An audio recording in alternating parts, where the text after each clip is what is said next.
इस सप्ताह में हम लोग स्थानांतरण की प्रक्रिया शुरू कर देंगे। स्थानांतरण के साथ साथ सरकार चाहती है कि उसमें पारदर्शिता रहे और किसी तरह की उसमें किसी प्रकार की कोई खामी न रहे। जो पदस्थापन की प्रक्रिया हो वो बिल्कुल वरीयता क्रम के अनुसार हो, हम लोग चाहते हैं। और इसी तरह का हमने बात किया, निदेशक से भी मैंने आग्रह किया कि आप एक पत्र निकालें जिससे पारदर्शिता हो। बिहार में ट्रांसफर पोस्टिंग के साथ साथ कई सारे अनेकों मुद्दे चल रहे हैं और ऐसे में शिक्षक अभ्यर्थी भी इन दिनों कई तरह के मांग कर रहे हैं। देखिए, हमारे साथ बात करने के लिए वीरेंद्र नारायण यादव हैं, जदयू से एमएलसी से जुड़ेंगे, बात करेंगे। वीरेंद्र जी, पहला सवाल रहेगा, ट्रांसफर पोस्टिंग को लेकर क्या कहेंगे? जिस तरीके से ट्रांसफर पोस्टिंग को लेकर कवायद शुरू हुए बिहार में, देखिए, बिहार सरकार उसमें चाहती है कि जो ज़रूरतमंद लोग हैं उनका स्थानांतरण किया जाए। और आपको मालूम है कि कैंसर से प्रभावित जो लोग थे, जितने बिहार स्तर के शिक्षक थे, उनका स्थानांतरण किया गया। और स्थानांतरण के साथ साथ सरकार चाहती है कि उसमें पारदर्शिता रहे और किसी तरह की उसमें किसी प्रकार की कोई खामी न रह जाए। इसीलिए उसको जो और शेष स्थानांतरण हैं उनको सॉफ्टवेयर के माध्यम से करने की तैयारी चल रही है। कल आश्वासन समिति की बैठक में शिक्षा विभाग के लोग आए थे। उन लोगों ने हमें सूचना दी कि हमारा सॉफ्टवेयर अब तैयार हो गया है और इस सप्ताह में हम लोग स्थानांतरण की प्रक्रिया शुरू कर देंगे और सब काम बिल्कुल साफ और उचित ढंग से हो जाएगा। लेकिन जो निलंबित शिक्षक हैं इनको लेकर अब कहा जा रहा है कि एक्शन लेगी शिक्षा विभाग। जहां आदेश दिया गया है इन लोगों का कोई ट्रांसफर पोस्टिंग नहीं होगा और भी कई तरह के शिक्षकों को लेकर जो है सवाल उठ रहे हैं। देखिए, ये सब बातें अखबार में आई हैं।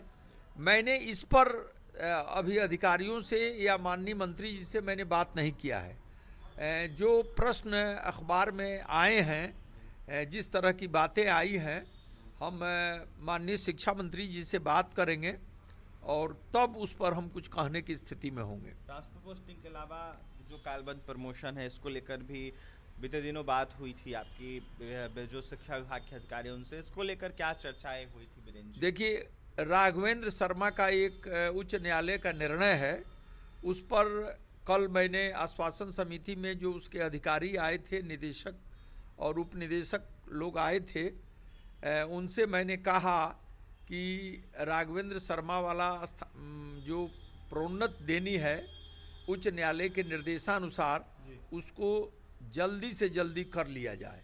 दूसरी बात, उसमें मैंने उन लोगों से इस पर वार्ता किया कि जो पदस्थापन की प्रक्रिया हो वो बिल्कुल वरीयता क्रम के अनुसार हो।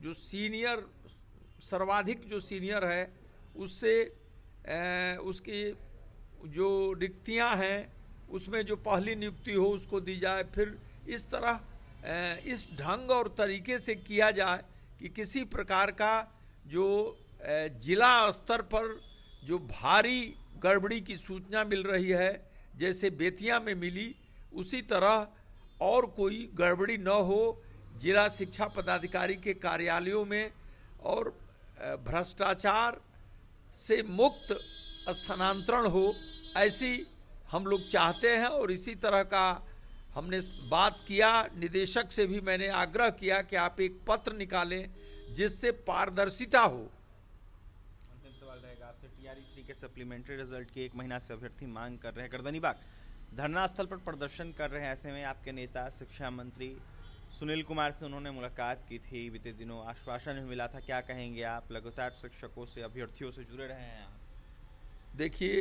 जो धरना पर शिक्षक हैं, अभ्यर्थी हैं, उनकी मांग मैं जायज़ मांगता हूँ, इसलिए कि अगर एक व्यक्ति कई स्थानों पर उसका चयन हुआ है तो वो शारीरिक पद रहेंगे। तो इसको हम लोग शिक्षा मंत्री से आग्रह करेंगे, उनसे बात करेंगे और इसका कोई न कोई समाधान निकालने की हम लोग कोशिश करेंगे कि धरना भी समाप्त हो जाए और जो अभ्यर्थी जो रिक्त पद है उस पर नियुक्ति भी हो जाए। देखिए, अभ्यर्थियों के समर्थन में है वीरेंद्र नारायण यादव, यह साफ तौर पर कह रहे हैं कि अभ्यर्थियों की मांग जायज है। हम शिक्षा मंत्री से इस पर विचार करने की बातें करेंगे, मांग करेंगे और उम्मीद करेंगे कि कहीं ना कहीं अभ्यर्थियों की मांग पूरी की जाए। फिलहाल टीआरई 3 के सप्लीमेंट्री रिजल्ट के साथ ट्रांसफर पोस्टिंग को लेकर अपनी बातें रख रहे थे वीरेंद्र नारायण यादव। वहीं क्या कुछ कह रहे थे जदयू एमएलसी, आपने सुना है। देखने वाली बात यह होगी सरकार क्या कुछ करती है तमाम अनेक विषयों को लेकर। और भी तमाम खबरों के लिए NBC 24 के साथ बने रहे। बहुत बहुत